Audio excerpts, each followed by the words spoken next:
Dans un voyage, ce n'est pas la destination qui compte, mais le chemin parcouru. Je suis Gauthier Zimmerman et bienvenue dans Design Journeys. Design Journeys, c'est le podcast qui part à la rencontre des talents du design francophone. À chaque nouvel épisode, je discute avec un ou une designer à propos de son parcours, de son métier et de son quotidien. Mon objectif est de comprendre et de vous partager leur processus créatif, leur méthode de travail et leur façon de se réinventer. Bonne écoute! Salut, c'est Gauthier. Vous allez écouter la deuxième partie de mon entretien avec Léa.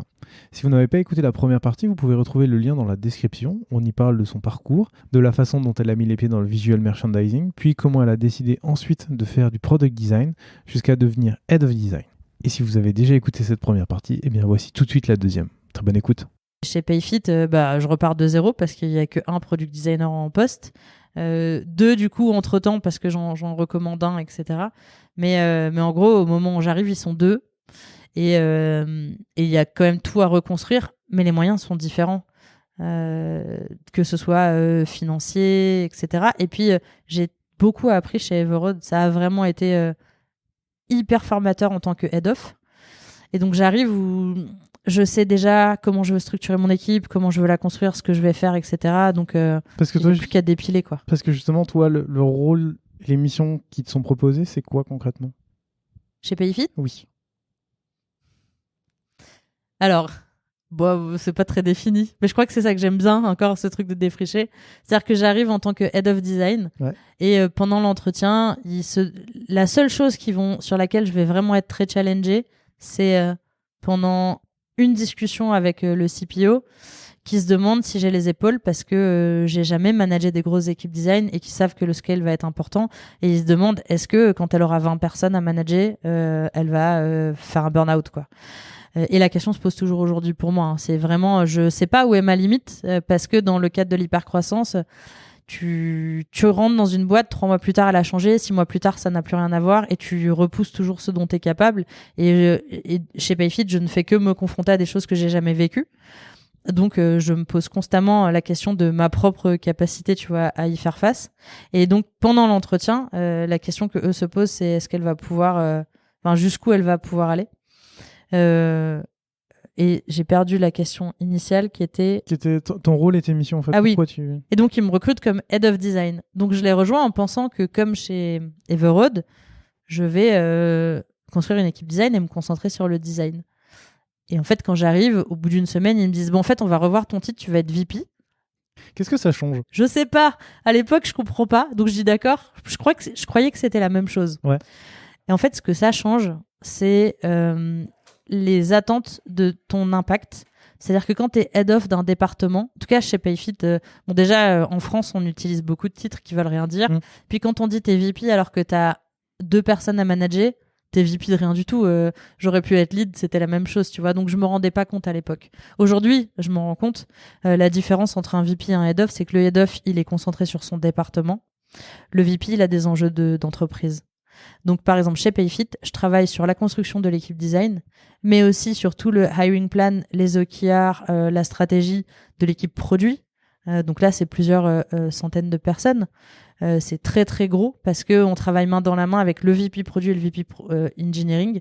Et dans le travail qu'on fait avec toute l'équipe leadership, l'exco, etc., je vais être amenée à contribuer. C'est pas moi qui porte les sujets entièrement, mais je vais être attendue. On va attendre ma contribution et il faut qu'elle soit réelle et concrète sur la culture pour être centré utilisateur, sur la manière dont on va penser l'expérience.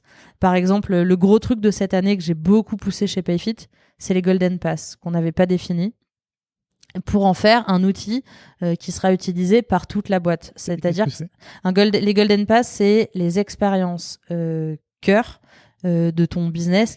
C'est l'expérience qui, du point de vue du client, va considérer que tu lui apportes de la valeur. D'accord. Un exemple concret, dans le e-commerce, tu dois acheter en ligne. Tu peux faire plein de choses dans un site de e-commerce. Tu peux créer un compte, souscrire une carte de fidélité, aller dans avoir des features de customisation d'un jean ou autre.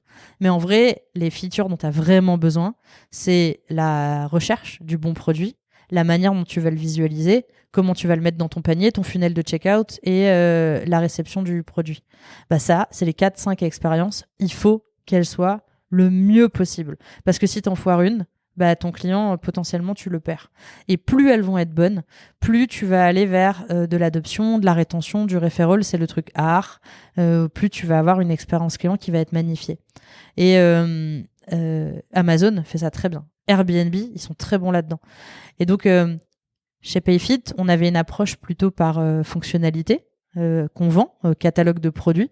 Et donc, mon travail de VP, il a consisté cette année à pousser les départements à considérer que Customer Onboarding, c'est pas un truc qu'on vend, mais c'est une des expériences cœur dont on a absolument besoin pour faire de la rétention, pour faire de l'adoption, de l'acquisition. Et donc, l'adoption, le Customer Onboarding, ça doit être porté autant par le produit que par le Customer Success. Et donc, il faut qu'on les fasse travailler ensemble. Donc, en fait, mon job, c'est pas je suis pas une ops et je suis pas une chef de projet. Mais mon travail, il a plutôt consisté à percevoir ces expériences, être capable de les mapper et de les partager à la boîte pour que derrière, eux puissent s'en saisir et en faire quelque chose. Donc, c'est réussir à avoir la perception à 360 de ton expérience client, de tout le cycle de vie des clients, aller identifier qu'il faut travailler sur du delight ou sur des basics ou sur des expériences cœur et être capable derrière d'en faire quelque chose dont l'entreprise va pouvoir se saisir et transformer ça derrière en quelque chose de concret. Très clair. Alors, si on revient à tes débuts, j'imagine qu'avant de faire tout ça, comme tu l'as dit, il y avait un product designer, il me semble qu'il y avait aussi une brand designer, vous étiez 3 dans l'équipe. J'imagine que l'un de tes premiers défis, c'est de monter une équipe, c'est ça ? Ouais, alors quand j'arrive, du coup, il y a Romain entre-temps qui est arrivé, que je connaissais, on avait travaillé ensemble chez Everroad, et quand j'étais en préavis, je l'ai poussé à... Donc quand j'arrive, il y a déjà un premier recrutement qui a été fait, donc au moment où je commence, quand je suis dans mes entretiens, ils sont 2, quand j'arrive pour mon premier jour de travail, ils sont passés à 3, et ça va aller très vite, on va enchaîner les recrutements. En fait, mes 6 premiers mois chez Payfit, c'est un peu de la stratégie, beaucoup de travail sur la réorg. On commence à préparer, on va réorganiser tout le produit avec les autres VP. D'accord. Mais surtout, 80% de mon temps, c'est que du recrutement. Parce que si j'ai pas d'équipe, je peux faire tout ce que je veux, ça ne servira à rien, quoi. Tu recherches quoi comme rôle à ce moment-là ? C'est principalement des product designers ou tu... Rémi Guyot, product designer au début. Je suis sa recommandation, donc je cherche des gens profilantés, autonomes. Je sais qu'on va pas être bon partout en termes d'expertise, mais il faut à minima qu'on puisse couvrir les expériences les plus critiques et surtout, il faut qu'ils soient autonomes. Donc, il faut qu'on puisse avoir quelques product designers qui vont chacun prendre des jobs. Mais assez vite, on va créer le Design Studio, qui est un pôle d'experts. Donc, dans le Design Studio, tu vas avoir la user research, l'expertise UX pure, donc vraiment des méthodologies de mapping, presque du service design quasiment. Et le design system. Et donc, assez vite, on va les réunir et on va avoir cette équipe qui va se former. Mais la toute première année, c'est que product design et une user researcher. Mathilde, que tu as déjà interviewé. Voilà. Donc je mettrai le lien de son épisode si vous voulez. Je vais pas trop parler aujourd'hui de user research entre nous, comme elle en a déjà beaucoup parlé. Ouais, je pas les de gens. problème. On va parler de tout le reste. Du coup, aujourd'hui, vous êtes une 20aine, c'est ça ?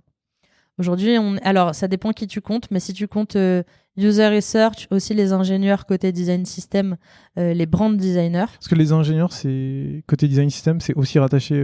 En fait, la manière dont on est organisé, c'est en Triforce. C'est l'ADN absolu de notre organisation produit. Donc, on l'a à tous les niveaux. D'accord. Individual, contributeur, manager, directeur, VP. À chaque fois, tu vas avoir design, produit, engineering, main dans la main. Donc, les ingénieurs, ils sont dans la ligne, le chapter engineering. Ils reportent à un directeur engineering qui reporte au VP engineering. Mais au quotidien, chacun après travaille dans son domaine, dans sa squad, et donc dans les squads et dans les tribes, ils sont mélangés. Donc dans le design system, on a 2 designers aujourd'hui et 3 ingénieurs, un tech lead et 2 développeurs front. Et donc ces 5 personnes travaillent ensemble au quotidien, mais les designers reportent au design, les ingénieurs reportent à l'ingénierie. D'accord. Donc du coup, si on prend juste ton équipe, ça veut dire que dans ton équipe, il y a les product designers, les brand designers. Exactement. Il y a les product designers, les brand designers, la user research, design ops. Très bien. Et alors c'est un product designer, mais il va basculer en fixe dans une équipe bientôt, mais on a un profil qu'on appelle les designers volants. Donc il y a un profil en T+++. Florent, donc c'est quelqu'un qui sait bien faire de la research, bien faire de la UI, bien faire du produit. Donc senior, solide et qui fait un peu le consultant en interne, donc qui va d'équipe en équipe. D'accord. Alors que tous les autres sont dans des squads, dans des tribes. Et on a aussi Éléonore qui a un profil plutôt UX et donc on a aussi des experts. En fait, on a un mélange de product designers qui sont à l'intérieur des tribes et des squads et on a quelques experts. On a beaucoup investi dans le product design parce qu'en fait, tu as besoin de délivrer des expériences, etc. Mais l'année prochaine, on va considérablement scale les experts. Donc on va recruter pas mal de brands. On va recruter pas mal en user research. On va recruter nos premiers research ops. On recrutera d'autres design ops. Voilà, on a les experts, ils vont doubler l'année prochaine. Alors, j'ai justement une question sur ça. J'ai vu dans une de tes conférences que tu parlais de l'organisation de ton équipe. Et ton organisation, elle est intéressante parce que vous êtes ni en studio, ni en squad. Vous êtes un mélange des deux. Et j'aimerais bien comprendre le choix qui est derrière parce que j'ai été dans ce podcast, il y a des head-off qui m'ont dit nous on est que en squad et donc il y a chaque designer qui est attaché à sa squad, ou alors on est en studio et donc du coup quand il y a quelqu'un qui a besoin, quand il y a une équipe qui a besoin d'un designer, le designer y va. J'ai l'impression que le modèle studio, de plus en plus de gens reviennent dessus, ou en tout cas que c'est un bon modèle quand tu es dans une toute petite entreprise, mais que plus ça grossit, plus c'est compliqué. Et toi, j'ai l'impression que ton équipe, c'est un peu un mélange des deux. Là où les product designers sont en squad, c'est ça, le reste est en studio.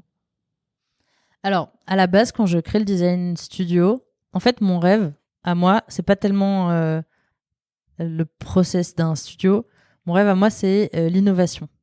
Et donc d'avoir des équipes qui font que rêver. Je suis plutôt une rêveuse, j'ai besoin de me projeter sur le long terme. Et en fait, je m'aperçois, j'arrivais pas à le conscientiser, mais c'est peut-être depuis cette année que vraiment c'est devenu flagrant pour moi. Rêver quand t'es dans un contexte de scale, c'est quasiment impossible, c'est extrêmement difficile. Parce que t'as tout à construire, très vite, beaucoup, t'es stretch énormément. Et en fait, ces temps de respiration où tu peux prendre du recul et juste te projeter sur le long terme et imaginer des potentiels futurs, etc., eh ben, c'est super, super dur.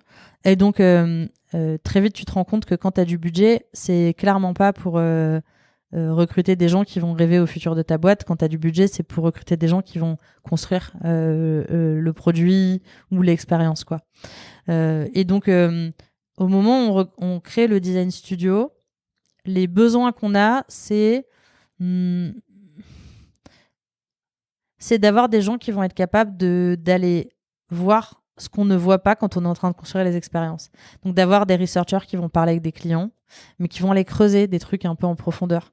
Ça va être d'avoir une personne, Éléonore de Lusignan, qui, côté UX, va s'intéresser à nos équipes produits locales, nos équipes produits globales, et qui va rentrer dans les méandres de l'expérience pour aller identifier comment est-ce que tu crées des ponts et des liens entre toutes ces équipes. On va réussir à explorer des choses, mais ça va être beaucoup analyser comment on fait aujourd'hui pour optimiser. Et être capable d'apporter une meilleure manière de faire aux product designers qui sont des généralistes mais pas des experts. Là, aujourd'hui, les choses auxquelles on se confronte, c'est plutôt du scale, donc des enjeux d'industrialisation. Mais au moment où on crée le studio, en fait, design studio, ça va un peu tout dire et rien dire. Et donc, ce qui m'allait très bien avec ça, c'était qu'on allait pouvoir tester. Typiquement, Florent, celui qui est le designer volant, c'est un test, on savait pas si ça allait marcher. Ça a apporté beaucoup de valeur.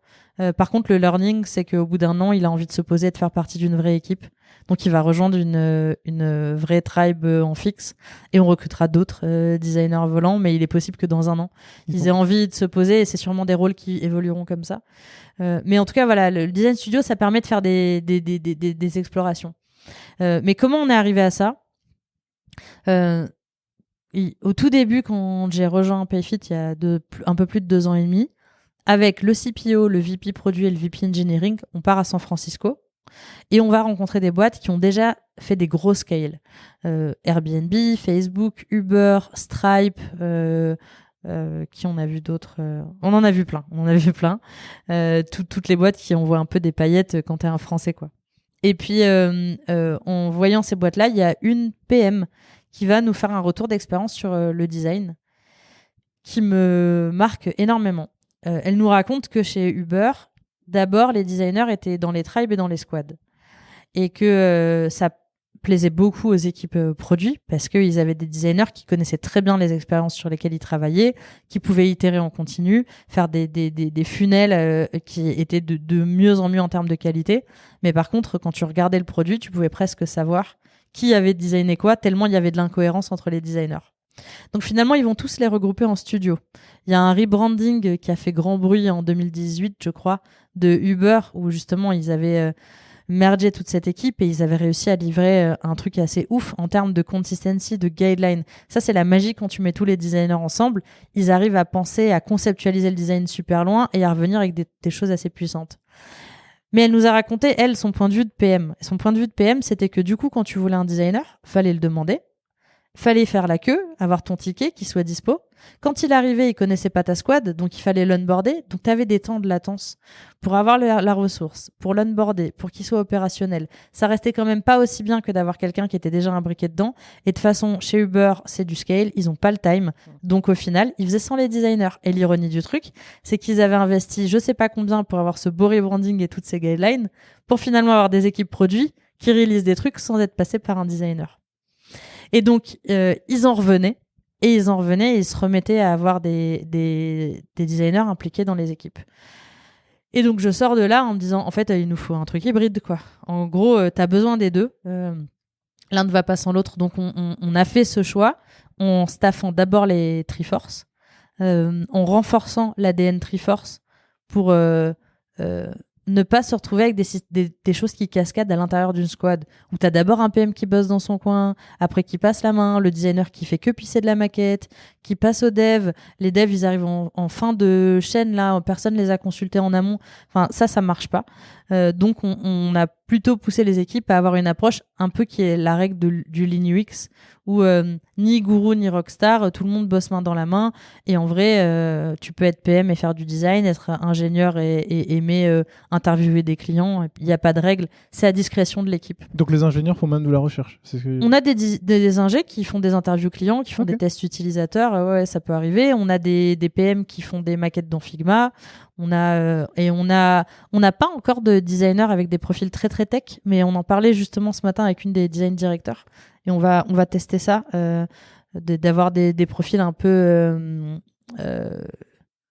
un peu tech, UX développeur, ou tu vois, dev designer, voilà. On va peut-être essayer on réfléchit à des profils un peu comme ça.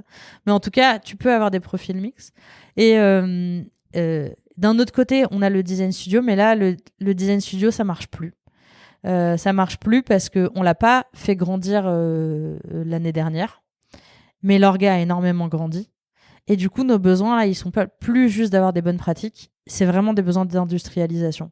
Aujourd'hui, on a je sais même pas combien de squads, mais on a beaucoup de squads, avec des Triforce dans toutes ces squads. Et donc, tous ces gens font de la user research. Et comment tu fais quand t'as que, entre guillemets, 7000 clients? C'est pas si énorme que ça, par rapport à des équipes où t'as des dizaines de gens qui veulent tous parler avec tes clients. Et donc voilà, comment t'industrialises ça, comment c'est un peu le lien avec l'Atomic Research. On va pas parler de ça, je sais, mais en tout cas la différence entre le moment où tu fais le podcast avec Mathilde et où elle est et aujourd'hui, c'est que là on arrive à un stade où on n'a pas besoin, enfin on a besoin d'avoir des user researchers clairement, mais on a aussi beaucoup besoin d'avoir des research ops et d'avoir une approche hyper systémique de la research, du design system. Notre design system, là, on est arrivé au stade où la migration est bientôt terminée, tout l'atomique est posé.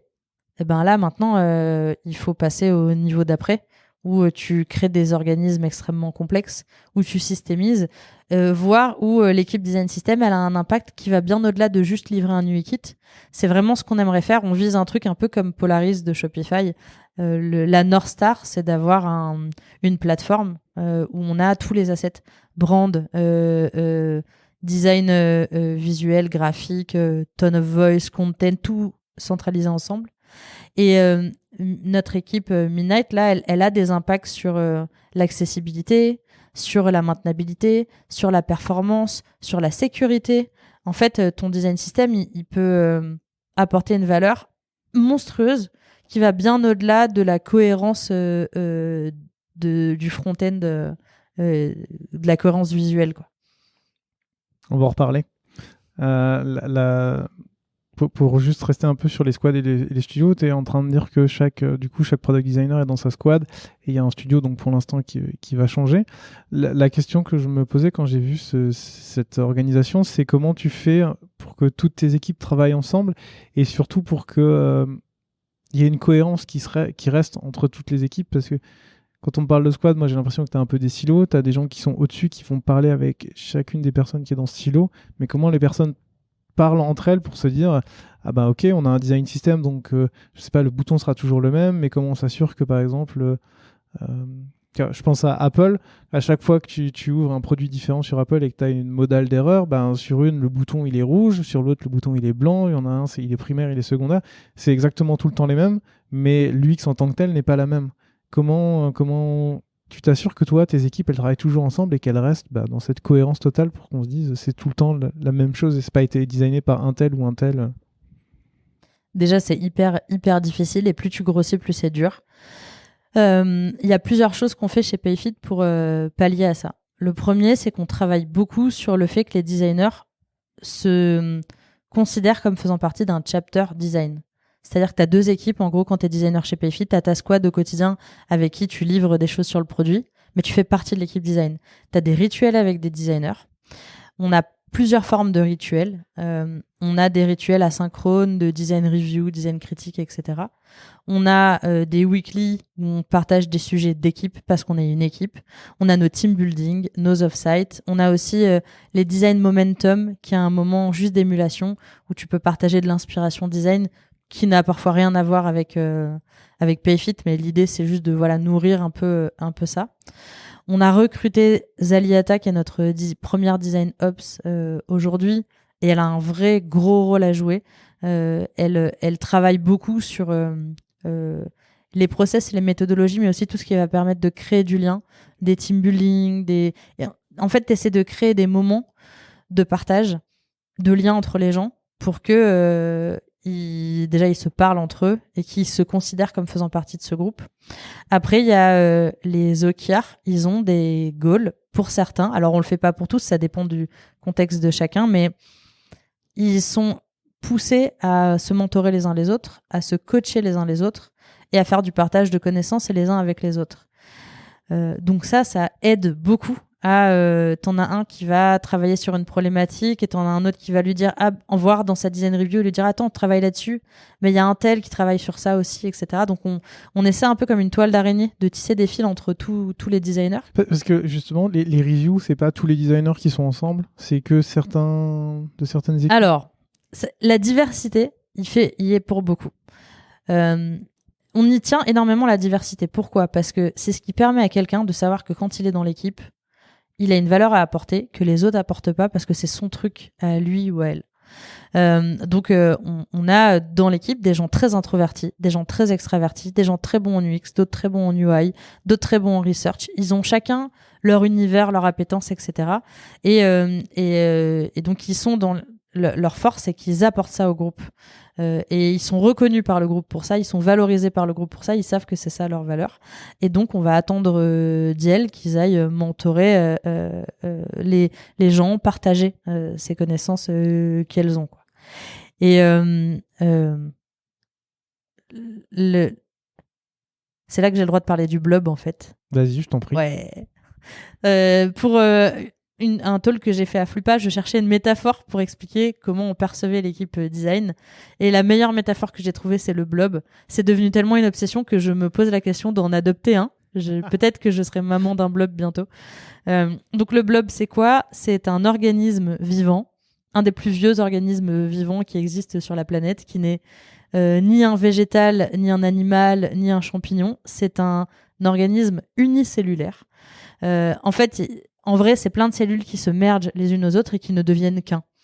Et la force du blob, c'est que il peut évoluer et s'adapter à son environnement. Et donc, ça ressemble à une cellule qui crée plein de ramifications, un peu comme les branches d'un arbre, et qui s'étend. Ça peut s'étendre de ouf, hein, ça peut faire jusqu'à 10 mètres carrés.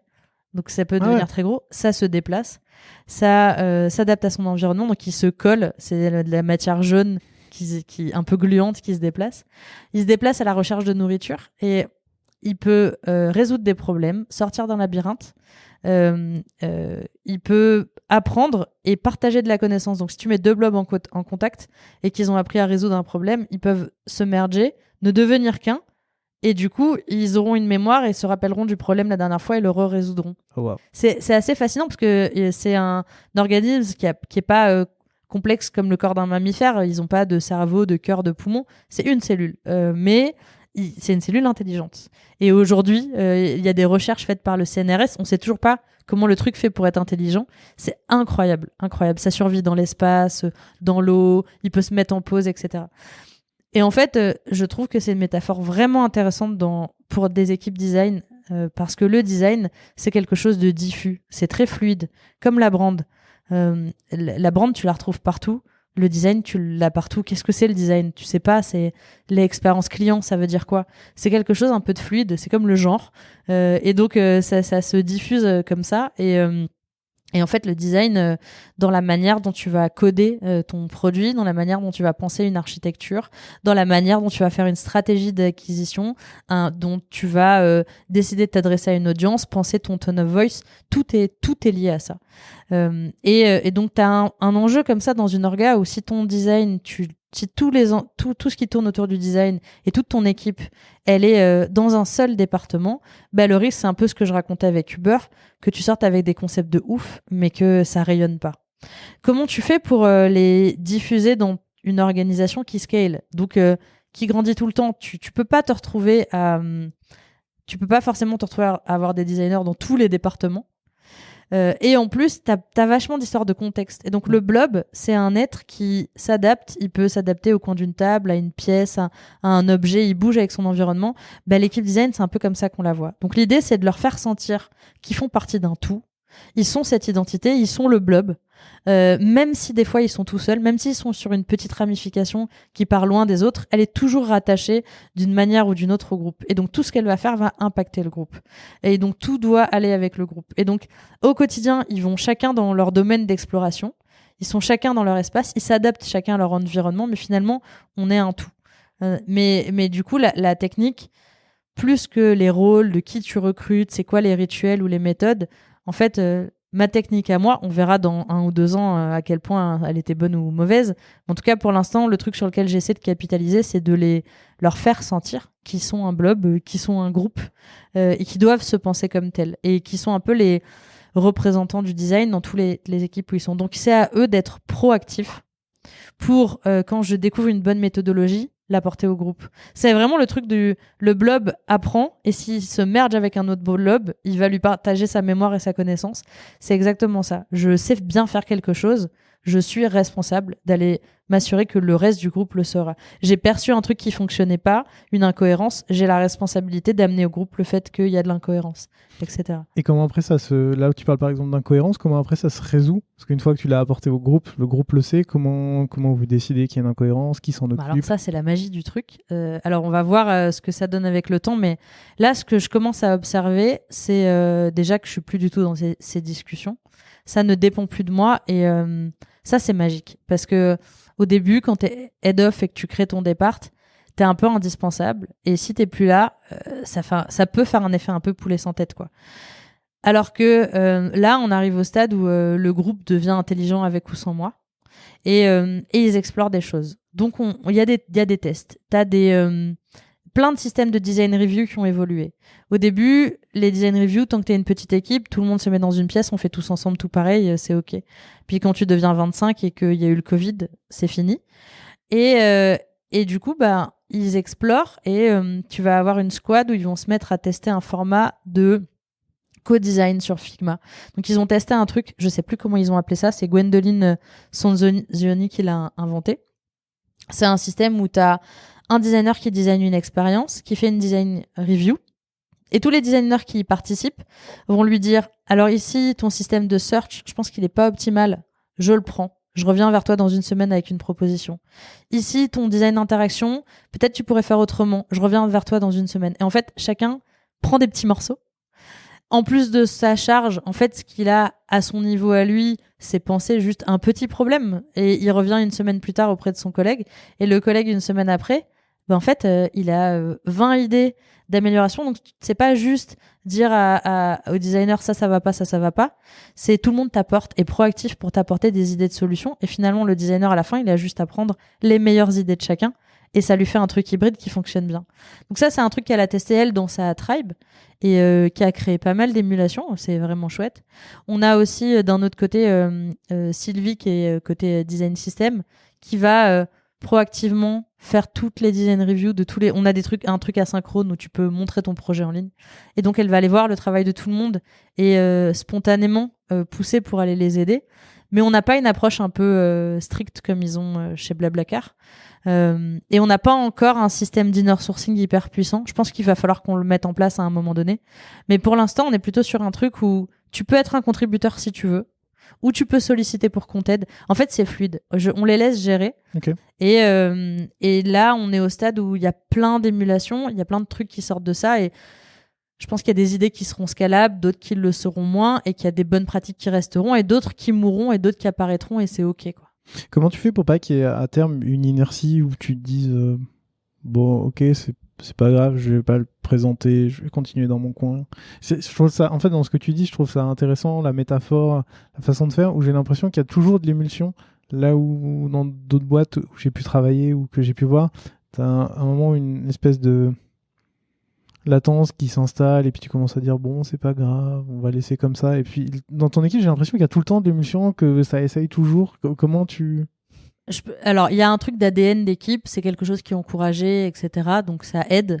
Mais on est quand même toujours confronté à ces problèmes-là. C'est-à-dire que c'est tellement basé sur la confiance et la proactivité des players que là, demain, j'ai quelqu'un qui veut plus participer, qui propose plus de lui-même son travail en design review, qui montre plus rien, qui décide de bosser complètement en silo. C'est déjà arrivé et ça réarrivera et ça peut toujours arriver.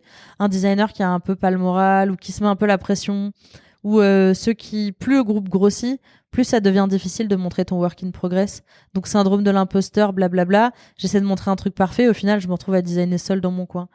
Et là, la manière de pallier à ça, il n'y a pas de manière magique, mais il y a déjà un vrai enjeu sur les gens que tu recrutes et sur leur état d'esprit. Il y a un vrai enjeu sur comment tu les onboardes pour bien les faire rentrer dans cet esprit hyper collaboratif. Et après, il y a une vraie responsabilité de la part des directrices qui doivent s'assurer que à leur niveau, avec leur direct report, ils nourrissent ça. En fait, c'est quelque chose qui se nourrit. C'est comme de la culture. C'est comme l'esprit d'équipe, l'esprit de famille, etc., quoi. Ok, très bien. Lié à ça, il y a une question encore qui m'a été posée par Guillaume, qui est de savoir un peu comment tu t'assures que tes équipes elles remplissent leurs objectifs, comment tu mesures leur performance, parce que j'ai l'impression que tu t'es un peu retiré de ça, que toi tu suis plus trop, et en même temps tout à l'heure tu parlais d'OKR, mais j'ai l'impression qu'ils peuvent quand même tester beaucoup de choses. Comment tu t'assures que par exemple un test qu'ils vont rater, en fait techniquement, au niveau de leur performance, on peut dire que c'est pas positif, même si ça leur apprend des choses. Comment tu t'assures qu'ils font bien leur taf? Alors, un test raté, tu parles d'un test utilisateur ?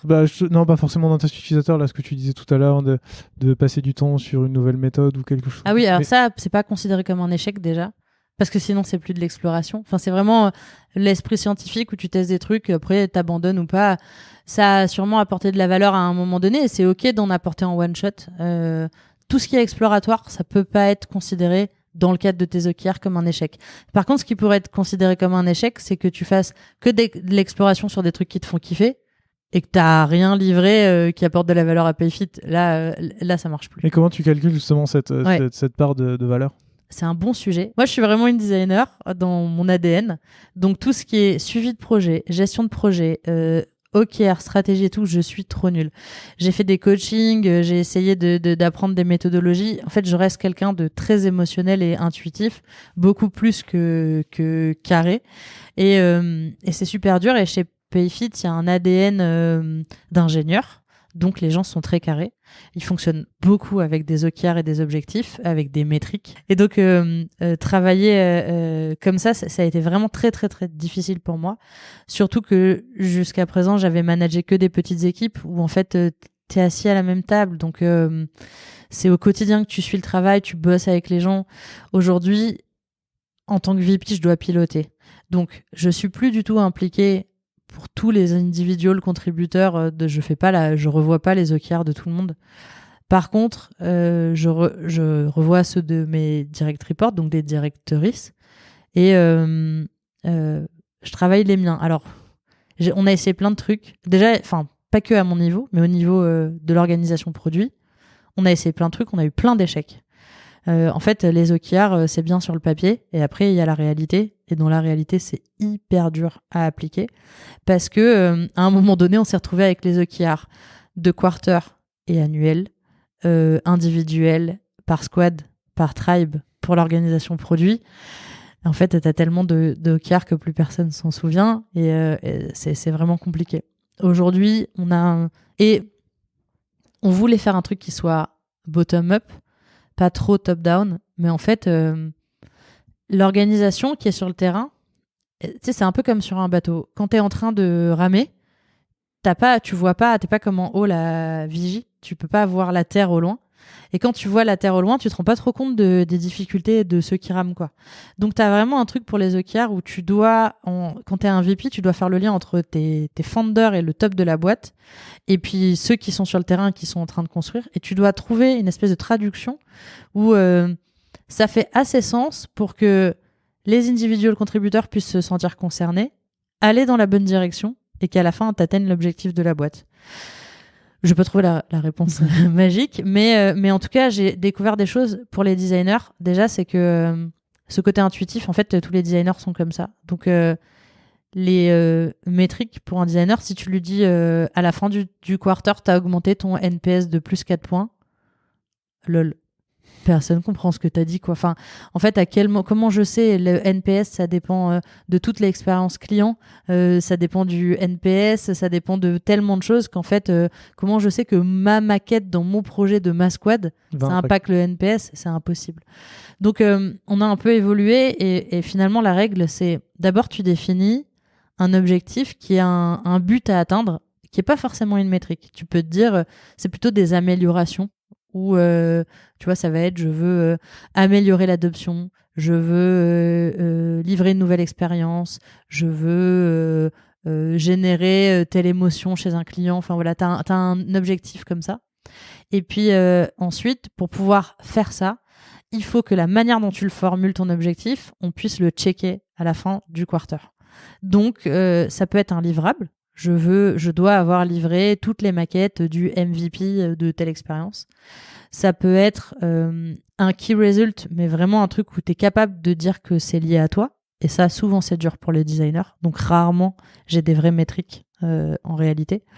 Les métriques que tu vas avoir, ça peut être un designer qui a livré une nouvelle expérience avec son équipe et qui va essayer d'atteindre un taux d'adoption, par exemple. Il va avoir un gros travail à faire sur l'adoption, ce genre de choses. Ou alors, ça peut être de livrer des process ou des méthodologies. Ou pour les managers, ça peut être aussi de réussir à avoir recruté des gens.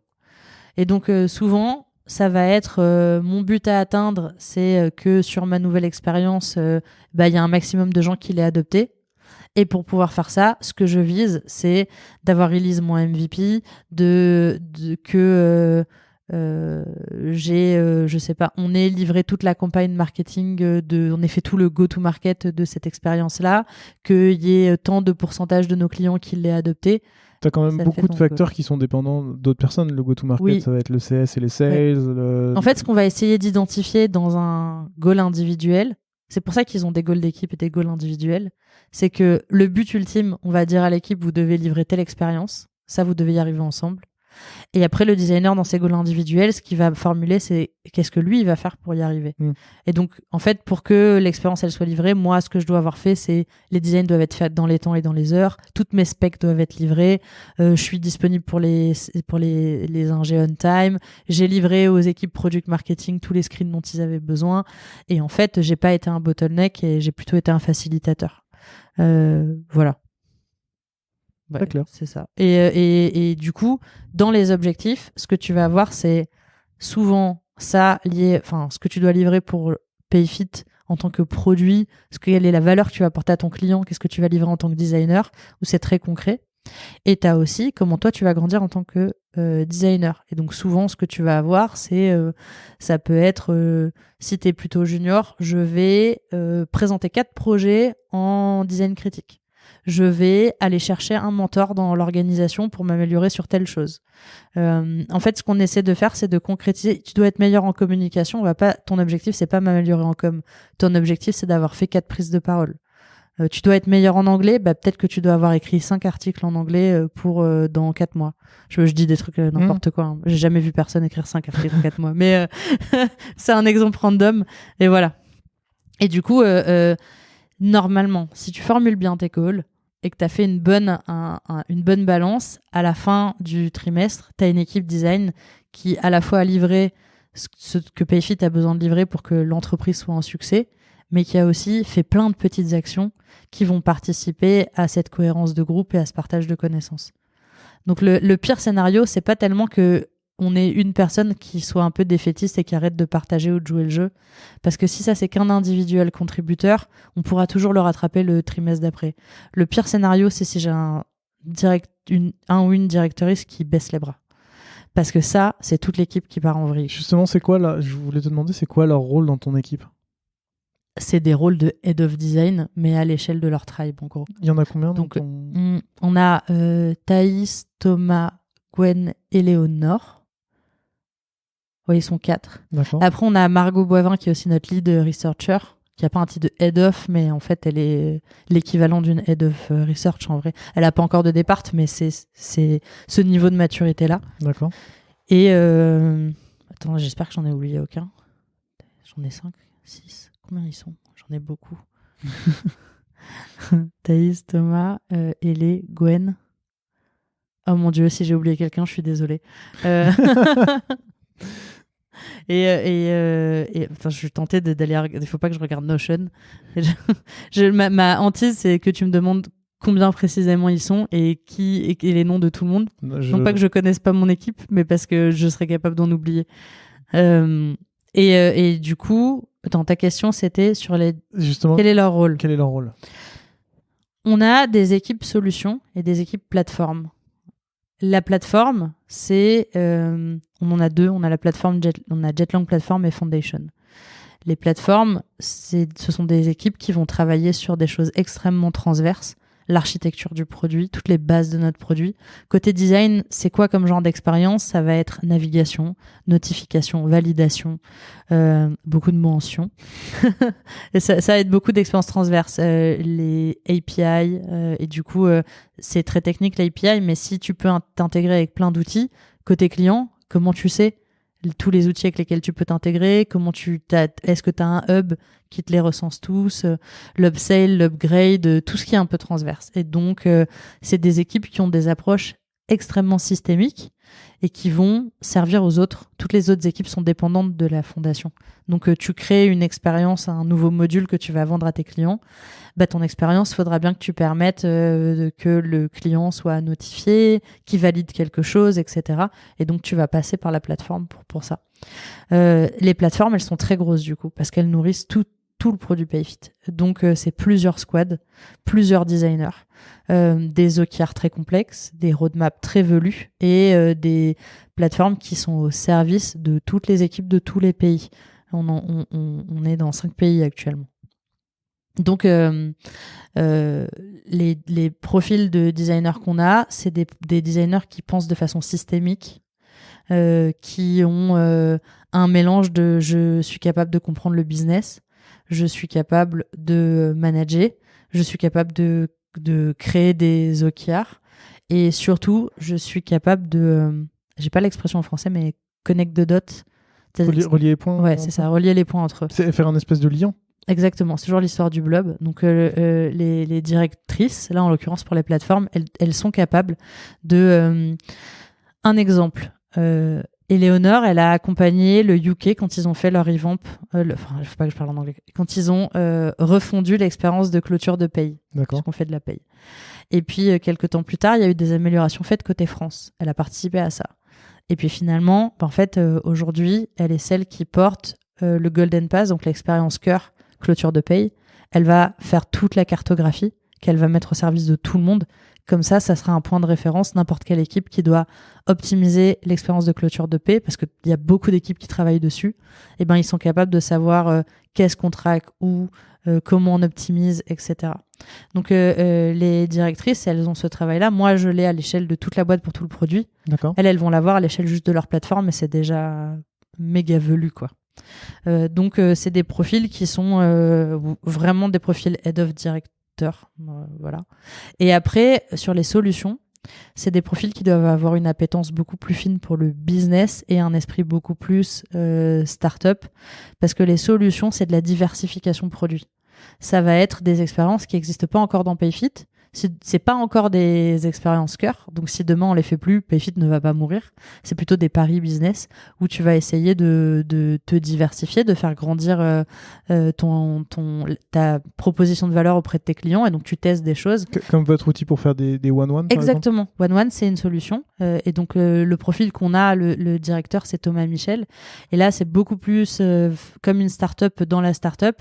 Thomas, il fait toujours du design. Donc c'est un directeur qui est à cheval entre UI, UX, produit, business, et son travail, ça va être autant de maqueter le MSP, le MLP, le Minimum Lovable Product, de identifier la value propre, de faire des workshops avec les clients, mais il va aussi travailler sur les landing pages, toutes les campagnes marketing, main dans la main avec l'équipe, avec les business partners. Et donc c'est un peu la triforce d'une solution, c'est un peu comme les CEO d'une boîte. Ils ont une start-up dans la start-up et ils doivent la faire vivre de bout en bout. Et donc, les directeurs sont comme des head of design d'une start-up. Très clair. Dans tous les profils que tu as sortis, qui composent ton équipe, il y a les UX researchers, l'équipe design system, les coachs, etc. Il y a un profil qui manque, je trouve, c'est les UX writers. Où est-ce qu'ils sont ? Mais tellement. Alors les UX writers, ça n'a pas été mon premier combat. Et si c'était à refaire, je pense que c'est un combat que j'aurais porté plus tôt, que j'aurais porté en même temps que la user research. Mais je l'ai pas fait, je regrette en fait. Je regrette vraiment beaucoup parce que on accumule de la dette et que c'est trop dommage. Surtout que maintenant vous êtes sur 5 pays, donc ça fait 5 langues différentes à gérer. Ouais, mais on l'était déjà quand j'ai rejoint la boîte. Donc on a quand même cette problématique de langue. Et ça participe à la complexité que ça a été de... En fait, mettre en place une équipe de research et une équipe de UX writing dans un modèle comme Payfit, où on a un système de low code. Ça veut dire que notre produit, il est partiellement fait par des équipes standards, produit, design, PM, et partiellement fait par ce qu'on appelle des product builders. Donc en fait, on a une capacité à ouvrir des nouveaux pays très rapide. On a un produit qui est complètement customisé par nos product builders par rapport aux enjeux locaux. Donc tu as un tronc commun de l'expérience Payfit qui est faite par les équipes produits plus standards. Et après, tout ce qui existe, c'est amplifié, magnifié par les équipes locales qui, elles, vont se dire « Ok, j'ai ce tronc commun avec toutes ces features que tu as dans tous les produits Payfit. Mais après, pour la France spécifiquement, je vais faire... je sais pas, des exports avancés pour comprendre l'URSSAF. Je dis des trucs, ça se trouve, ils vont hurler en disant que je donne des exemples bidons. Mais on va penser à une expérience d'onboarding spécifique. L'onboarding, il est différent selon tous les produits. Donc ça, c'est les équipes locales. Ce qui fait que tu as un enjeu pour le writing comme pour la research, tu as un enjeu de langue. Et on parle pas toutes les langues dans toutes les équipes produits. Et il y a un enjeu de compréhension de ton marché local. Donc pour la research, l'approche qu'on a eue, ça a été de donner plus de pouvoir aux product builders, c'est-à-dire de leur apporter des outils de research, de leur apprendre à faire de la research qui soit le plus autonome possible. Déjà, ça marche moyennement parce qu'en fait, ça dépend des équipes. Si on a un product builder ou un PM ou un designer qui s'implique à fond dedans, ils sont capables de vite évoluer. On a une approche un peu en self-service où on te donne tout ce qu'il faut pour réussir à faire de la research et tu y arrives toi-même. Ça, c'est pour pouvoir scale le plus vite possible. Mais en fait, pour le writing, ça marche pas du tout. Et on a eu cette approche-là au début. On a laissé les équipes être responsables. Elles devaient être proactives pour se faire accompagner par des équipes qui sont bonnes en content. Donc beaucoup les équipes côté content, côté brand ou CS. Et en fait, déjà tout le monde n'est pas proactif pour le faire. Et donc ça crée des biais partout. Et donc dans le produit, tu te retrouves avec des fois des wordings qui sont très juridiques parce que tu as des copier-coller de gros pavés de texte Lego. Tu te retrouves avec des trucs, des logiques de dev avec des biais énormes où tu as un ingénieur qui va écrire un pavé. Franchement, il n'y a qu'un ingénieur qui va comprendre ça. Mais lui, ça lui paraît simple, donc il va se dire que ça va être simple pour les autres. Et donc, tu as beaucoup d'incohérences. Là, on a quand même signé notre premier UX Writer pour le produit français de Payfit, ce qui est trop cool. Et en vrai, même si on n'a pas de UX Writer, on a mis en place des process de UX Writing. En fait, il y a certaines personnes qui sont excellentes en content et qu'on a formé au UX Writing, on leur a payé des formations, etc. Et on a mis en place des process avec eux, en l'occurrence ces deux hommes, on les implique dans certains projets où on fait des systèmes de design review. Et donc en vrai, on a quand même des players. Mais du coup, pour du content français ou du content dans d'autres langues? Pour du content français et anglais. D'accord. Mais pour les autres langues, en vrai, Espagne, et, Italie et Allemagne, ils se débrouillent pour le moment. Donc là, on a validé le profil, mais on n'a pas encore ouvert la job desk. Mais on va essayer d'avoir pour le UX Writing la même approche que ce qu'on a actuellement pour la research. On vient de recruter une lead researcher. Et son travail, il consiste à penser comment on systémise la research et comment on l'industrialise. Et ben en fait, côté UX Writing, je pense qu'on va avoir la même approche. On va aller chercher quelqu'un qui a un profil plutôt lead, qui a déjà eu l'expérience de devoir scale le writing et qui va devoir mettre en place les bonnes pratiques, recruter, etc. Je pense qu'on devra passer, on découvrira à ce moment-là, mais on va devoir passer par d'abord mettre les mains un peu dans le cambouis. Donc peut-être ce UX Writer qu'il aille travailler sur des projets très concrets de bout en bout, mais pas sur tout le UX, pas s'attaquer à tout le UX Writing de tout Payfit, pour aller identifier un plan d'action. Et à partir de là, après, on fera les recrutements qu'il faut. Voilà. Donc en vrai, le temps qu'on trouve ce profil, qu'on le recrute, qu'il fasse son audit, qu'il fasse son plan d'action, etc., je pense qu'une équipe solide en UX Writing, ça sera plutôt 2023. Et que 2022, c'est un moment où on va se chercher. Comme un peu ce que tu as fait sur tes équipes avant. Exactement. Exactement. Donc là, on a les premiers profils UX Writer qui arrivent. Là. Celui qu'on a signé démarre début d'année.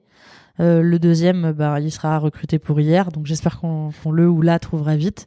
Et puis après, on verra avec ces profils-là comment ça évolue. Un peu ce que tu dis depuis le début, genre par petites touches, en fait, tu commences petit et tu grossis au fur et à mesure. Il y a un enjeu sur lequel je me posais la question, enfin, c'est un espèce de double enjeu. Comment vous faites pour gérer justement l'accessibilité, si vous le prenez en compte, et en même temps, lié à l'UX Writing, comment vous faites pour gérer l'accessibilité dans différentes langues, quand par exemple en anglais, un mot suffit à donner une idée, là où en allemand, un mot, c'est 30 lettres qui donnent la même idée que quelque chose en 3 lettres en anglais. Alors, c'est deux choses différentes pour moi. L'histoire de le wording prend de la place ou pas de la place, ouais. Je considère que c'est un travail côté design system de réussir à penser des interfaces qui vont pas exploser si ton titre doit passer sur 2 lignes. Donc, en fait, ça peut pas être que la responsabilité de l'UX Writer de raccourcir les titres et de réussir en allemand à faire des phrases aussi courtes que ce que tu aurais en anglais, ce serait impossible. Mais il y a aussi un enjeu de penser des composants, un layout, des contenus qui soient traduisibles tout simplement. Et quand tu fais du design d'interface pour un logiciel qui va être traduit en plusieurs langues, tu dois penser à un contenu qui va être dynamique. Donc tu dois penser que la taille de ton bouton doit s'adapter, la taille de tes tableaux doit s'adapter, etc. Donc tu as ce sujet-là, savoir designer pour de l'international. C'est plutôt un enjeu côté UI. Et après, tu as un enjeu sur l'accessibilité, pour répondre à ta question là-dessus, où on est nul. Franchement, on est nul. Et on est nul pour plusieurs raisons. Une première qui est que toutes les fondations qui ont été définies par Payfit, les règles d'accessibilité, c'était juste pas le sujet sur lequel se concentrait Payfit. Quand ils se sont construits au début, l'enjeu c'était d'aller le plus vite possible. Ils ont pris des patterns qui existaient et puis ils les ont répliqués. Et je pense que la question de l'accessibilité s'est pas posée du tout. Et après, aujourd'hui, même en voulant s'améliorer, il y a un vrai sujet d'éducation où rarement les équipes sont bien éduquées à ça. Les équipes qui portent, je pense, qui sont le plus impliquées sur ce sujet-là, c'est vraiment l'équipe Midnight, donc l'équipe de notre design system. Ayoub, notre tech lead, il se sent hyper concerné par le sujet, mais en fait, les ingénieurs de Midnight, depuis toujours, c'est un sujet qui leur tient à cœur. Ça fait un peu partie des valeurs de cette équipe et je pense qu'ils en parleraient beaucoup mieux que moi. Je suis pas du tout qualifiée sur le sujet. À part de temps en temps dire à des designers tes contrastes color là ils sont pas très visibles. En vrai, j'y connais pas grand chose. Et je pense que c'est frustrant pour cette équipe. J'ai un exemple concret. Actuellement, ils travaillent sur optimiser notre menu de navigation. Et donc, un des trucs qu'ils ont priorisé dans le menu de la navigation, c'est de pouvoir naviguer depuis le clavier dedans. Ouais. Parce que l'accessibilité, ils veulent vraiment que ça fasse partie de l'ADN de notre design system. Donc, dès qu'ils ont l'opportunité de revamp quelque chose, ils essaient d'apporter des améliorations d'accessibilité. Et là, se poser la question de qu'est-ce que tu priorises. C'est-à-dire que quand tu optimises quelque chose, tu peux y passer beaucoup de temps et tu dois décider dans quel ordre tu codes quoi. Et en fait, la vérité, c'est que souvent, les enjeux autour de l'accessibilité, c'est pas ce qu'on priorise en premier. Ouais. Je suis pas à l'aise avec ça parce que pour le coup, ça va à l'opposé de mes valeurs autour de la diversité, etc. Et qu'en plus, on fait un logiciel professionnel. Ça veut dire que forcément, dans les gens qui utilisent Payfit, il y a des personnes qui sont malvoyantes, il y a des personnes qui sont daltoniennes, il y a des personnes qui travaillent pas avec une souris ou un trackpad. Enfin, je pense qu'il y a un peu tous les cas de figure et c'est pas à ces gens-là qu'on pense en premier. On a des design principles et un de nos design principles, c'est universal. Et c'est vraiment un truc qu'on aimerait pousser. Et donc, dans l'universalité, ça veut dire penser à un contenu qui s'adapte dans toutes les langues, qui peut être international, mais ça veut dire à tous les contextes. Ça veut dire que tu dois réfléchir à qu'est-ce qui se passe si quelqu'un perd sa connexion, des choses comme ça. Et l'accessibilité, ça doit en faire partie. Mais en vérité, je suis sûre que là, demain, on a un audit sur l'accessibilité et on va se retrouver avec une roadmap de 4 ans, quoi, parce que on a vraiment une grosse dette. Et pour l'instant, à part l'équipe Design System, il n'y a pas vraiment d'équipe dédiée à porter ça aujourd'hui chez Payfit, quoi. Mais le fait que ce soit l'équipe Design System qui s'en occupe, ça fait pas que du coup ça cascade en fait au fur et à mesure où les composants sont réutilisés. Ça c'est leur force, c'est que dès qu'ils font quelque chose pour améliorer l'accessibilité, quelle que soit la manière dont ils le font, que ce soit côté code, back ou côté contraste de couleur ou peu importe, dès qu'ils le font, ça se duplique partout. Et c'est sûr qu'ils sont un enabler, mais je pense que ce qui est frustrant pour eux, c'est qu'on priorise pas et on n'investit pas sur le sujet à la hauteur de ce que eux ambitionneraient, quoi. Je comprends. Tu viens d'évoquer un des design principles de Payfit qui est l'universalité. C'est quoi vos autres design principles ? Voilà, c'est le moment, on va voir si je les connais. On en a 6. Le premier, c'est Trust. On en a 6 et on les a hiérarchisés. D'accord. Alors, je vais pouvoir t'en parler si tu veux de ça marche et ça marche pas de faire ça. Donc, on en a 6. Est-ce que ça t'intéresse de savoir comment on les a construits ? Ça m'intéresse. Ok. C'était là ma question d'après, qui est comment vous les avez définis. Donc, Quand je suis arrivée chez Payfit, on a fait un peu la même chose que ce que j'avais fait chez Everode. Guérilla test pour aller voir comment on était perçu. D'accord. À Saint-Lazare, on a notre user researcher, donc Mathilde, et Julien Bouvier, qui est brand design manager. Ils sont allés à Saint-Lazare. Ils ont montré l'interface le .com de Payfit à plein de gens, à une heure où c'est plutôt des gens qui sortent du travail, pour savoir comment on était perçu. Et franchement, on a eu à l'époque un peu tout et n'importe quoi. Et l'enjeu pour moi, il était derrière de restituer ça à l'équipe marketing, growth, brand, aux founders, etc. pour leur montrer qu'il fallait qu'on améliore pas que l'identité de marque, mais en fait qu'il y avait un travail global à faire sur comment on se pense, comment on se positionne, etc. Et après, je leur ai fait le 3-hour branding. Voilà, parce que j'avais besoin de ces assets-là pour définir les design principles, identifier comment on allait faire évoluer la manière dont on gère tout ce qui est visual design et que ça nourrisse l'équipe design system. Donc l'enjeu pour moi ce jour-là, il n'était pas de définir un rebranding du tout, mais il était d'avoir un alignement très fort de la part des personnes les plus clés dans l'équipe leadership sur quelle direction on devait prendre. Et du coup, toute cette matière, ça nous a permis de se la réapproprier avec tous les designers. Donc on a pris la restitution de tous ces workshops. On est parti à Londres pour un event sur les design systems. Donc on s'est fait des heures de conférences sur les design systems, ça nous a bien mis dans le bain. Et puis ensuite, on s'est fait une journée entière de workshop où on s'est dit, OK, maintenant on fait quoi avec ces convictions qu'on a sur comment on doit se positionner la marque, comment on doit être perçu par notre audience versus comment on nous perçoit vraiment. Tous les assets qu'on a en commun entre marketing et produit versus tout ce qui diverge. Et puis la dette qu'on a, parce qu'on avait quand même des choses qui n'étaient pas optimales, quoi. Et l'équipe et aussi évidemment on est parti de nos personas, de notre audience, de nos clients, de comment les gens parlent de nous, etc. Et donc ça, c'est ce qui nous a permis de sortir les design principles. Donc les design principles, ils ont été réfléchis suite à des réflexions autant top level que top que down dans la hiérarchie de Payfit, poussés par un peu tous les départements. Et en se basant aussi sur une grosse remise en question de l'existant.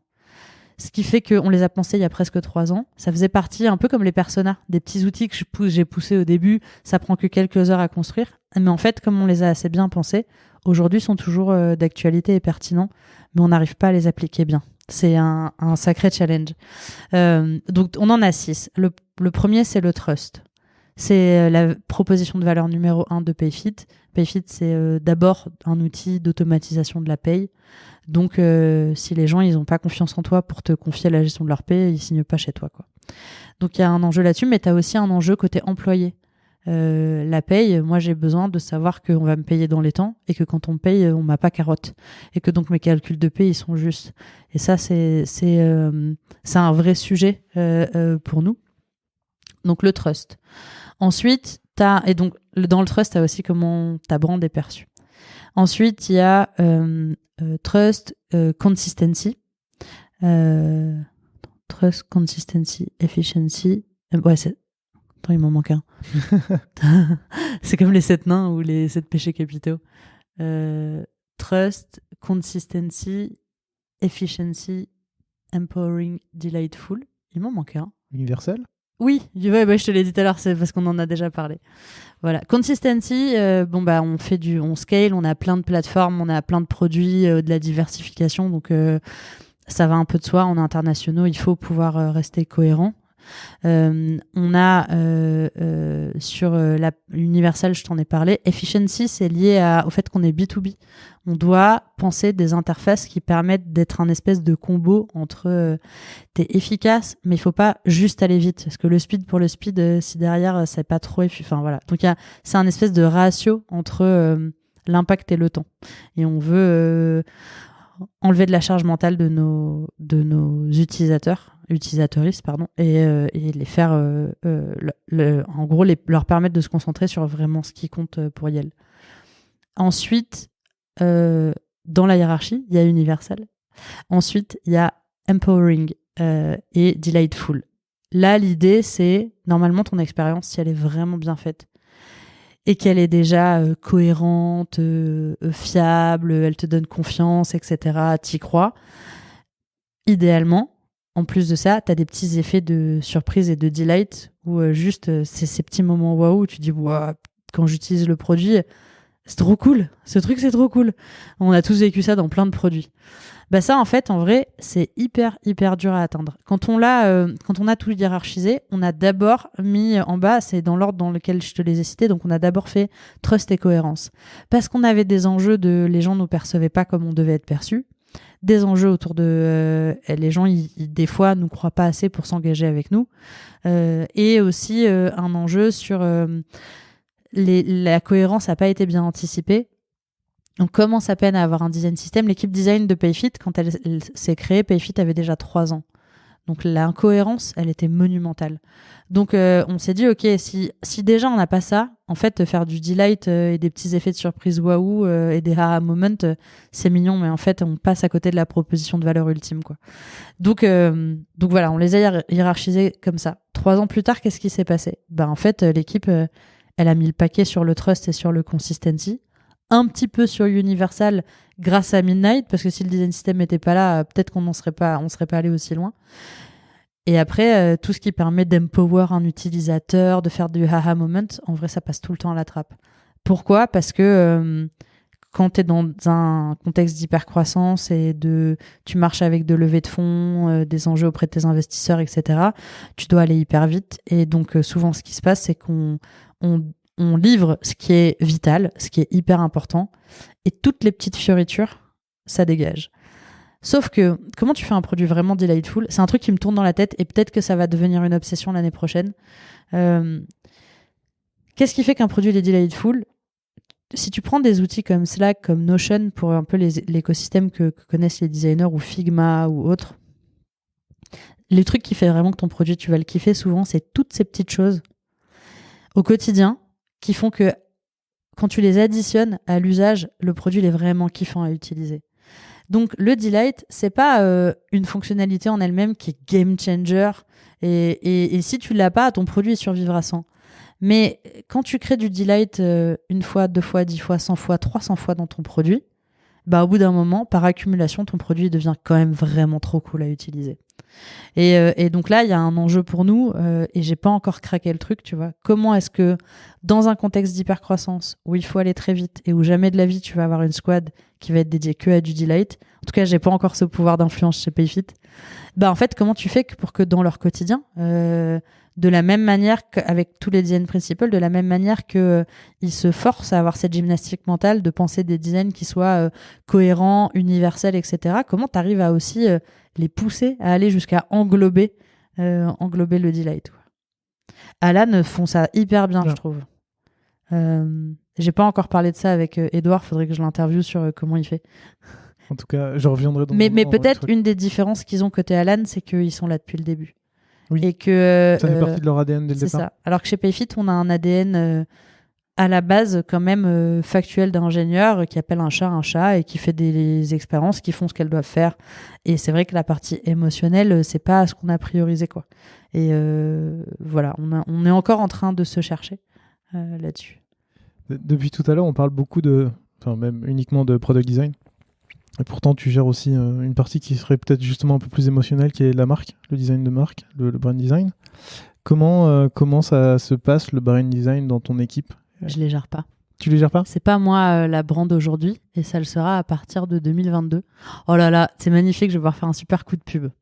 Alors, quand j'arrive chez Payfit, Chloé, notre brand designeuse, est dans l'équipe marketing and growth, et va rester dans cette équipe-là. Quand je suis dans mes entretiens de recrutement, je fais mon entretien avec Thomas, le product designer, et Chloé ensemble. Et une des premières questions qu'ils me posent, c'est est-ce que tu vas nous manager tous les deux ? Et ils ont cette volonté d'être réunis.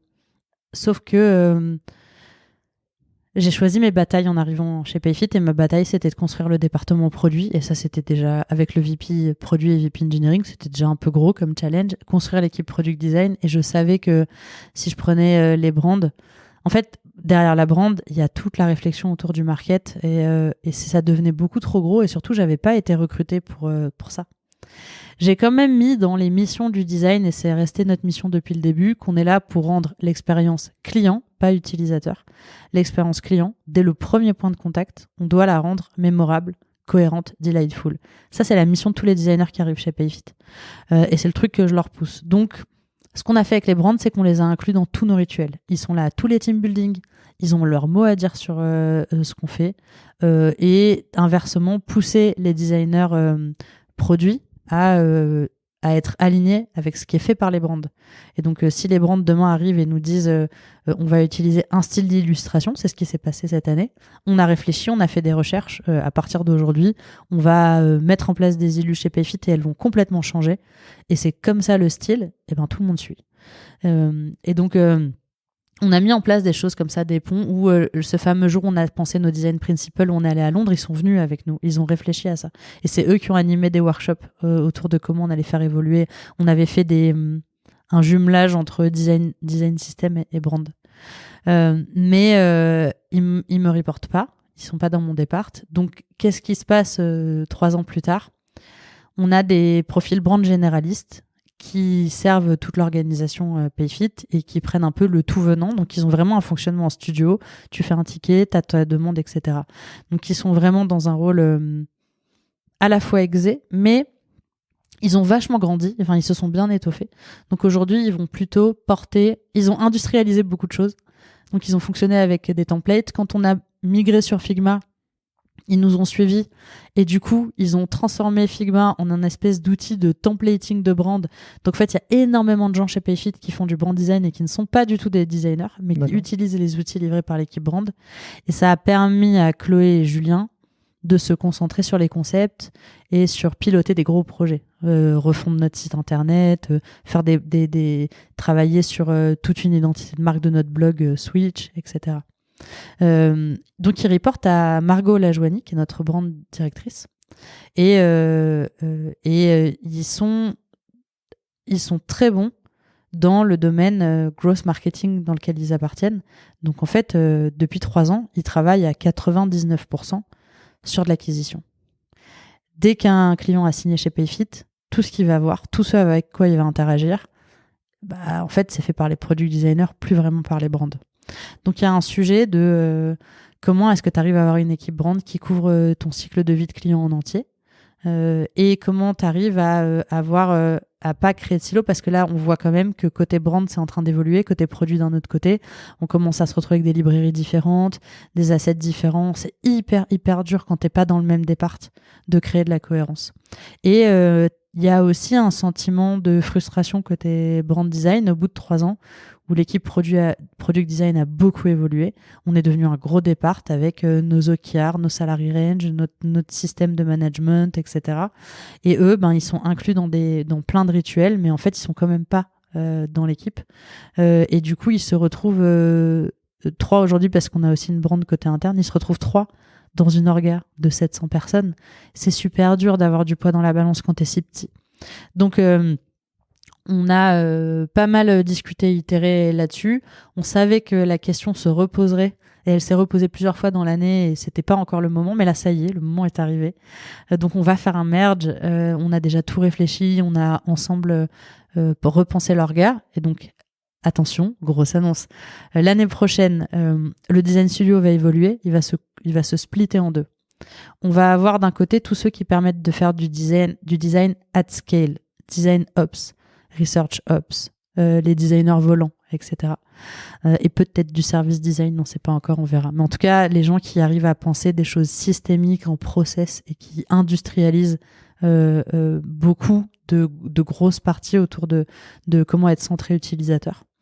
Et d'un autre côté, UX Writing, on va créer cette entité-là. Brand design et design system, en fait, les 3, on va les relier ensemble. L'approche qu'on est en train d'essayer d'avoir, c'est une approche design language system. Ce que je te disais tout à l'heure sur Polaris, Shopify, etc. La grosse annonce, c'est que pour ça, il me faut un ou une directrice. Et que donc, la job desk, de genre demain, elle sera en ligne. Donc, c'est juste une affaire de temps. Mais ce que je vais chercher, j'espère que je vais retrouver cette personne-là parce que j'ai commencé à sonder LinkedIn et j'ai l'impression que c'est quand même dur à trouver.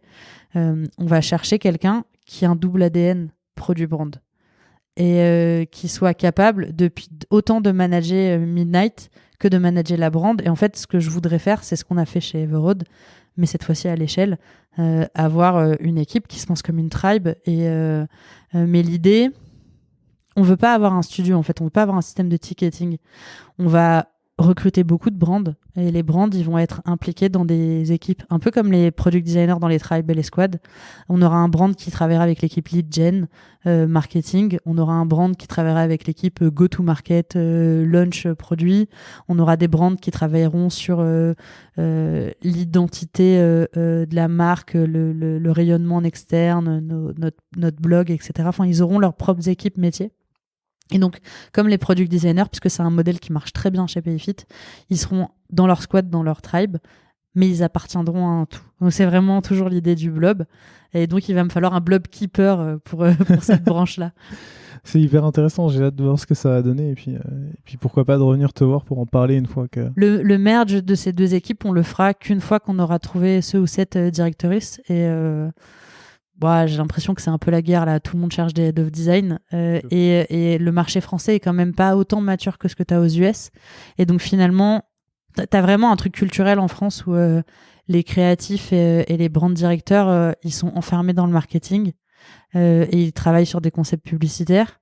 Les product designers ils sont enfermés dans le produit. Et en fait, les gens qui ont eu cette chance de pouvoir être fluides et de travailler sur les deux, ils sont pas tant que ça. Et donc là, nous, ce qu'on cherche, c'est quelqu'un qui va piloter une équipe de plus de 10 personnes. Est-ce qu'on en a en Europe beaucoup des gens qui sont capables de manager des grosses équipes avec un vrai gros ADN autant créatif que produit et design system, je sais pas. Mais il est possible que soit on arrive à recruter une star, on est trop fort en recrutement, soit on devra faire un pari sur un potentiel, comme Payfit a fait avec moi quand ils m'ont recruté au début. Donc, recruter quelqu'un qui a une vraie passion pour autant le produit que la brand, qui a trop envie de grandir en management et qui va être capable de prendre la tête de cette équipe, quoi. Je te remercie pour la transition toute trouvée. Depuis tout à l'heure, on parle de recrutement, de faire grossir ton équipe. L'une des dernières questions que j'avais envie de te poser, c'est justement comment tu fais, une fois que tu as recruté ces personnes-là, pour les former, les faire grandir, faire en sorte qu'elles s'épanouissent et les garder. Je sais pas. J'essaye. Alors, pour les former, pour l'instant, comme on était vraiment en mode startup scale-up, ce qu'on a fait jusqu'à présent, la diversité quand même, ça a un gros impact sur la rétention des players. Parce que même si tous les gens qui sont issus de backgrounds un peu atypiques, ils ont un syndrome de l'imposteur plus, en vrai, quand tu arrives dans l'équipe Payfit et que tu sais que ce truc que tu as de différent, c'est ce qui fait ta force et ta valeur et que tu es reconnu pour ça, bah ça crée un climat où quand même tu restes et t'es bien avec ça, quoi. Donc ça joue sur la rétention et en plus dans l'équipe ça crée une vraie émulation parce que t'es avec des gens qui t'enrichissent, qui ont des trucs que t'as pas et tu vas pouvoir te nourrir d'eux. Donc la formation pour l'instant on a beaucoup capitalisé sur encourager le mentorat, le coaching sous plein de formes. On a eu des managers qui ont été incentivés dans leurs OKR à mentorer des gens. Des fois, on a fait des cours ensemble, des challenges, voilà, tu vois, on fait beaucoup de choses comme ça. Mais là, on arrive au stade où l'équipe devient tellement grande que ça y est, aujourd'hui, on est capable on commence à avoir acquis de la connaissance assez solide, on commence à avoir des process de plus en plus matures. Donc, on est capable de faire des trucs à un autre niveau. Mais la formation, un vrai programme de formation qui fonctionne, c'est un taf monstrueux de centraliser ta documentation, réfléchir à comment les gens vont y accéder, comment tu accèdes à la donnée, etc. C'est pour ça qu'on n'a pas encore fait ça tant qu'on n'avait pas de design ops. Zaliata, notre design ops, c'est quelqu'un qui a un background, elle a travaillé dans l'éducation nationale. Elle est fascinée par ces sujets-là. Quand elle est arrivée, c'est le premier truc qu'elle a voulu faire chez Payfit. Je lui ai un peu imposé de travailler d'abord sur le recrutement et l'onboarding parce qu'en vrai, là, vu les ambitions qu'on a et c'est critique qu'on soit capable de recruter les gens un peu décemment. Donc, ceux qui sont en process avec nous, j'espère que on leur offrira un bon process. En tout cas, Zaliata se casse la tête en ce moment pour ça. Mais en 2022, elle recrutera au moins un ou deux players pour travailler avec elle là-dessus. Et on aura des gens qui vont être dédiés à ça, le knowledge. Et ce qu'on essaie de penser, c'est penser ça en Triforce. Donc là, on est en train de réfléchir main dans la main avec Product Ops à comment tu arrives à... Tu vois, le Lean UX, c'est un truc qui sert à tout le monde. Le double diamant, on l'a tellement poussé côté design que c'est devenu le framework côté Payfit tout entier. Mais en même temps, tout le monde sait pas bien faire de la delivery, de la discovery, de la value propre, etc. Donc, si demain, on met en place des trainings pour apprendre à faire des workshops de value proposition ou faire des story maps, bah, en fait, que tu sois un ingénieur, un product manager ou un designer, c'est cool pour toi. Donc, des fois, tu as des choses qui sont vraiment propres au designer. Comment je m'améliore en UI sur Figma. Et des fois, tu as des choses qui peuvent être bien pour n'importe qui côté produit, quoi. Je sais pas encore à quoi ça va ressembler. On a plein d'idées. Mais l'idée, c'est à un moment donné, avoir plutôt des profils ops qui réfléchissent à des vrais programmes de formation. Aujourd'hui, on n'en est pas là du tout. Aujourd'hui, on est plutôt sur une équipe diverse et laisser de la liberté aux gens pour des fois aller explorer et tester des choses, quoi. Et donc ça, c'était pour la partie comment ils grandissent, comment ils apprennent. Un autre outil qui est quand même méga important, c'est un des premiers trucs qu'on a construit, c'est le Career Pass. Avant de travailler chez Everroad, je pensais que c'était du bullshit, le Career Pass. Et puis après, tu commences à manager des gens et tu te retrouves toujours face à des gens qui disent « Mais quand est-ce que je vais passer senior ? Est-ce que je suis un senior ? Qu'est-ce que tu attends de moi pour que je puisse passer au niveau supérieur ? Qu'est-ce qu'il faudrait que j'ai réussi à faire pour avoir une augmentation ? Est-ce que je devrais avoir des bonus ou est-ce que je devrais avoir qu'un salaire fixe ? Ça veut dire quoi être un product designer ? Est-ce que je serais pas plutôt un brand ? Je ne sais pas. Donc en fait, le Career Pass, c'est vraiment un outil hyper précieux. À partir du moment où on l'a eu, ça nous a permis de travailler sur des salary range, ça nous a permis de travailler, de le mettre à dispo des designers pour qu'ils puissent avoir des vrais plans de carrière qui se font eux-mêmes. Donc c'est puissant. C'est toi qui as réfléchi avec la Triforce et avec... Le Career Pass, ouais. Je l'ai fait toute seule. D'accord. Ça a été un travail monstrueux, mais du coup, pour y arriver, en fait, non, je l'ai pas fait toute seule, je l'ai fait avec la communauté. C'était dans mes débuts où j'étais chez Payfit et j'ai pas osé déléguer ça à quelqu'un de l'équipe parce que ils étaient déjà trop stretch. Donc l'approche que j'ai eue, ça a plutôt été d'aller voir des gens comme Julien Pelletier, Tristan Charvilla, qui m'avaient à l'époque partagé les Career Pass de leurs équipes. Donc j'ai regardé comment faisaient les autres. J'ai lu beaucoup d'articles, beaucoup de bouquins, etc. Et en fait, j'itérais au fur et à mesure sur une matrice que je soumettais à l'équipe design et tout le monde l'a challengé. Donc c'est la finalité, c'est un espèce de truc hybride entre les recos de tout le monde. Donc beaucoup d'itérations. Et puis après, les RH de Payfit sont venus nous dire bah alors maintenant, le Career Pass, c'est un framework et tout le monde doit avoir le même. Et là, tu dis non, je veux pas tout casser. Et en fait, on l'a fait plutôt évoluer. Donc on a gardé. Mais aujourd'hui, c'est une grosse matrice bien velue. Elle est moche, c'est un dossier Excel. En plus, je crois qu'il y a des grosses fautes d'orthographe parce que c'est moi qui ai écrit et que je parlais pas encore très bien anglais. Mais du coup, voilà, c'est très perfectible, mais c'est assez mature, assez solide pour quand même. Enfin, ça définit très bien ce qu'on attend d'un designer chez Payfit. Et du coup, pour eux, c'est hyper clair et c'est assez abouti pour que ce soit un vrai outil. Ça leur permet vraiment d'aller... c'est comme ça qu'on l'a pensé. Ça doit d'abord être un outil pour les players. Ouais, ça leur permet de se projeter aussi. Exactement. Quoi. Et ce qu'on attend des gens, c'est pas qu'ils aient coché toutes les cases de la colonne senior ou du level 1, 2, 3. En fait, ce que ça te permet, c'est... Déjà, ça te raconte que tu peux devenir plutôt individual contributeur ou plutôt manager. Ça veut dire que chez Payfit, tu peux évoluer même si tu restes un individual contributeur. Même salary range, même level. 4, 5, au-delà du niveau senior, quelle que soit la branche que tu choisis, tu peux continuer de grandir. Mais ce qui va être attendu de toi, ça sera très différent. Un individual contributeur, il va plutôt être le garant d'une expertise et son rôle, il va consister à un peu diffuser la bonne méthode et la bonne parole auprès de l'équipe et s'assurer que le niveau de l'équipe monte dans cette expertise-là. Un manager, il va gérer les roadmaps, les OKR de son départ et le management de ses équipes, main dans la main avec sa Triforce. Donc les attentes sont pas les mêmes, les métiers sont pas les mêmes. Mais pour avoir de la rétention ou attirer les gens, il faut leur permettre de se projeter dans un plan de carrière qui leur correspond, quoi. Et il faut leur laisser le choix et leur laisser l'opportunité aussi de faire des bascules. Il y a un autre truc, c'est les mouvements en interne. Les designers, ils peuvent tout à fait... il y a eu déjà des mouvements, ils peuvent décider de passer d'AIC à manager, de manager à AIC, de toujours être un AIC, mais tester un peu de management, de passer d'une squad à une autre squad. Voilà, il y a des choses comme ça qui se passent. On a eu des départs, mais finalement, pour l'instant, on s'en sort bien. On n'en a pas eu beaucoup. Proportionnellement à la taille de l'équipe, on a beaucoup plus de gens qui arrivent que de gens qui... On a très peu de gens qui partent en vrai. Mais je soupçonne que ça nous pend au nez parce qu'on a presque 3 ans et qui sont tous arrivés en même temps quasiment. Donc là, ils arrivent tous à un stade où ils se posent des questions. Ce qui nous sauve, c'est que comme Payfit est en hyper croissance, t'as plein d'opportunités.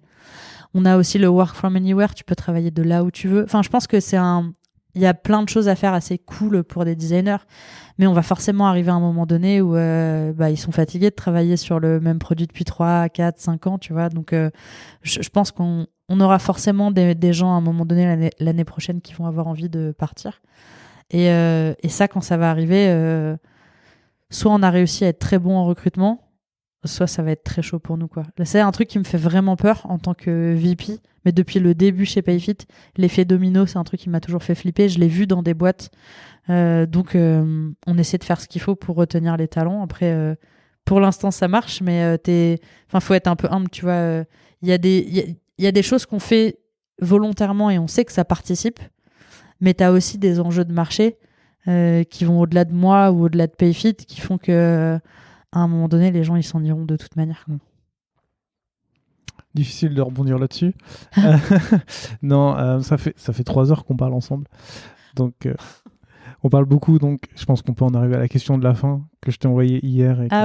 Qui est juste de savoir, en fait, après tout ce que tu nous as dit, tout ce que tu as mis en place, toutes les réflexions que tu as eues ou que tu as encore, est-ce que toi, tu as des ressources à nous recommander qui peuvent, qui t'ont aiguillé dans ton parcours, qui t'ont aidé ?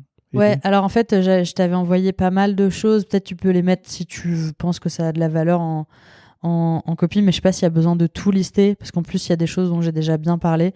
Donc, s'il y en a qu'un, s'il y en a 2, je peux en garder que 2. T'en gardes 2 et je mettrai tous les autres que tu m'as envoyés en description. Il y en a un, c'est The Moment of Clarity.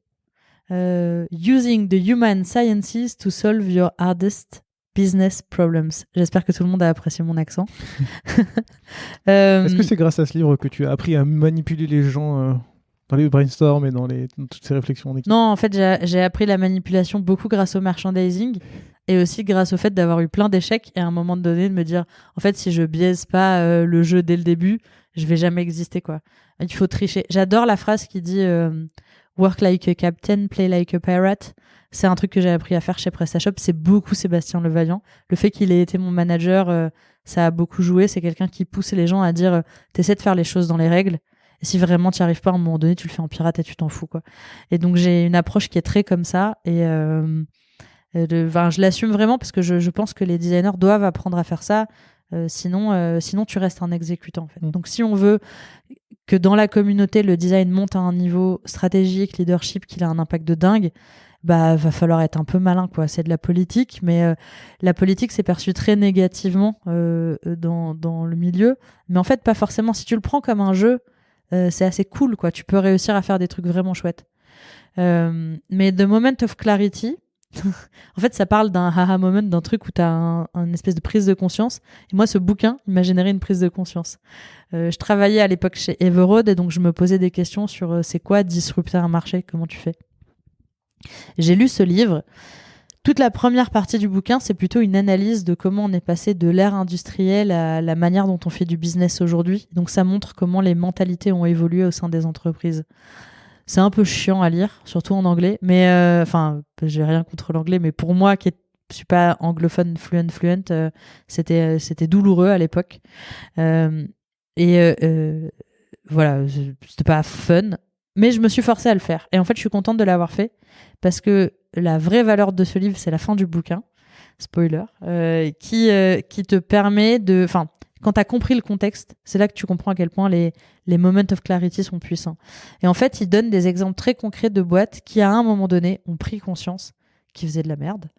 Donc, il y a plusieurs exemples, comme Lego, qui a été en redressement... on dit redressement en dépôt de bilan, ouais. Et qui tout d'un coup sont revenus en puissance et qui sont repartis en hypercroissance.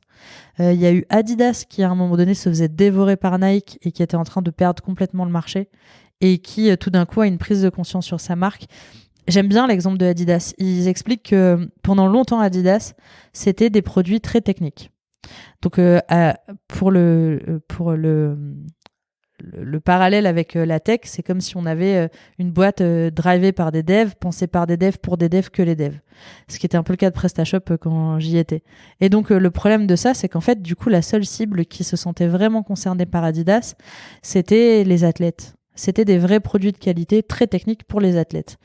Donc un marché petit, des produits très chers. Les athlètes, c'est pas toujours les plus riches, sauf certaines stars.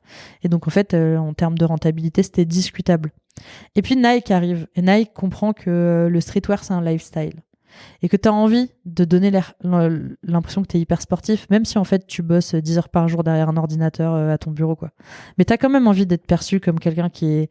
Être actif, c'est valorisant. Et donc, ils vont penser des vêtements et des collections un peu urbaines entre de la mode, etc. Et ils vont aussi considérer certains sports qui sont pas trop considérés comme du sport par les mecs qui pensent ces grandes marques, comme le yoga ou ce genre de choses, et se dire ça peut vraiment être valorisé. Et en fait, au début, Adidas méprise un peu ça, jusqu'au moment où ils finissent par observer comment les gens perçoivent la marque et aussi perçoivent les habits de sport. Et c'est là qu'ils vont comprendre que en fait, les habits de sport, c'est pas que pour faire du sport. Il y a tout un enjeu social de perception du monde, de perception de soi, de comment on veut être perçu par les autres. Et le moment où ils vont percevoir ça, ça va tout changer dans la manière dont ils vont penser, pas que la brand en fait, dont ils vont penser Adidas, depuis la brand jusqu'au produit. Et donc tu as ça avec Lego, avec plusieurs boîtes, et ça a participé, moi, à ma conviction forte sur le fait de devoir casser les silos entre produits, marketing, brand, business, et le fait d'avoir une approche holistique, etc.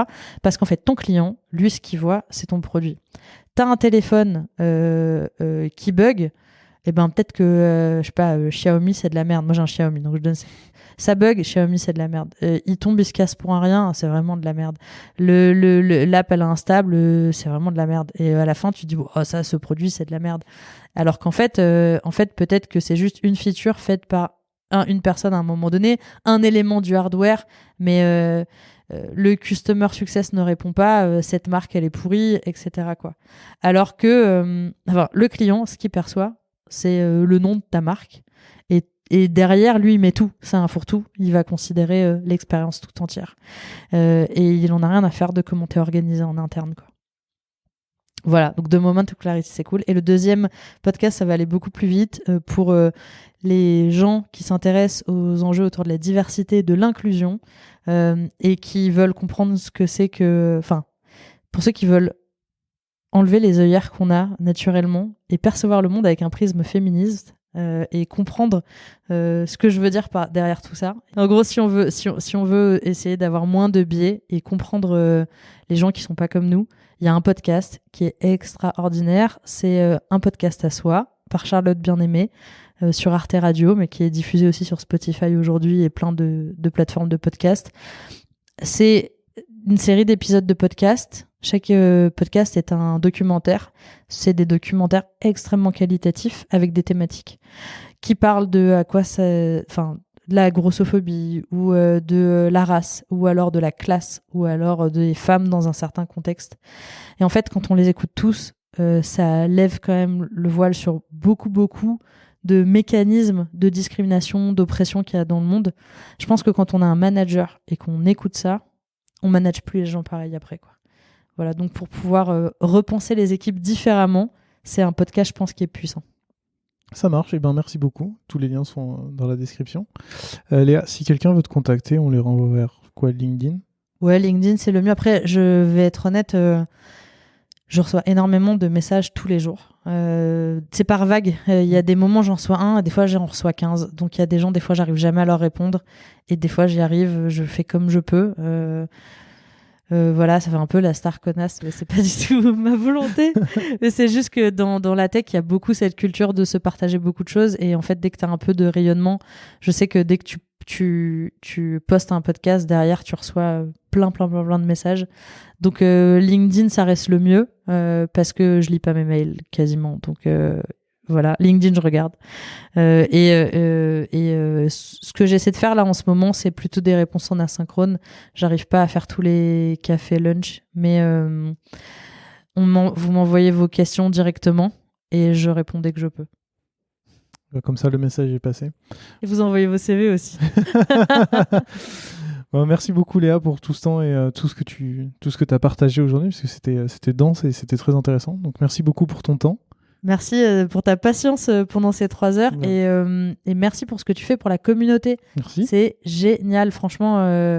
Voilà, j'ai plein de podcasts à rattraper là. Ceux que j'ai écoutés, déjà, ils m'ont mis une claque et c'est trop précieux.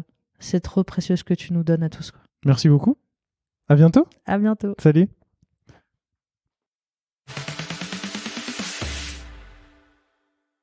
Merci d'avoir écouté cet épisode jusqu'au bout. Si vous l'avez aimé, n'hésitez surtout pas à vous abonner sur votre application de podcast préférée. Vous pouvez aussi mettre 5 étoiles sur Apple Podcast, c'est ce qui m'aide le plus à faire découvrir l'émission. À très bientôt.